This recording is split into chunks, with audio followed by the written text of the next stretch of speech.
Первый всероссийский турнир по пулевой стрельбе обещает быть интересным. Острая борьба за лидерство развернулась между лучшими спортсменами страны. Церемония открытия соревнований состоялась сегодня.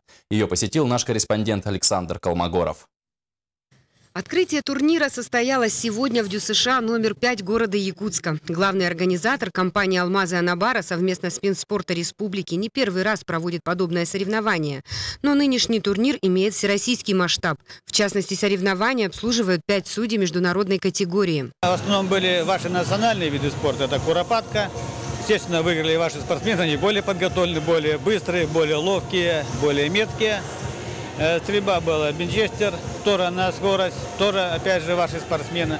Единственное, конкуренцию составили в дуэлке. Вчера уже прошли первые состязания в 3 национальных дисциплинах. За победу борются стрелки из Москвы, Санкт-Петербурга, Новосибирска, Самары, Липецка, Краснодара, Бурятии, Приморья и Якутии. Среди них 4 заслуженных мастера спорта, 5 мастеров спорта международного класса, члены сборной России. Как отмечают судьи, якутские спортсмены с первых минут начали выступать на высшем уровне. Стрелки из Санкт-Петербурга тоже показали неплохой результат. Достаточно интересно, участвовало достаточно много спортсменов, результаты показали высокие, и местные ребята из Якутска тоже выступили неплохо. Кстати, вот одни из них победили. И вчера еще проходил тренировочный такой старт, дуэльная стрельба была так называемая, да.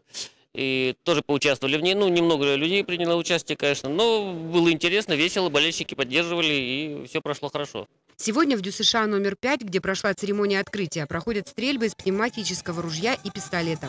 Участвуют мужчины и женщины. Отметим, что соревнования проходят без возрастного ограничения. То есть могут участвовать и школьники, и студенты. Напомним, завтра за звание лучшего выступят 30 сильнейших спортсменов турнира. А самые зрелищные финальные поединки состоятся 7 сентября. Марина Захарова, Александр Колмогоров. Новости столицы.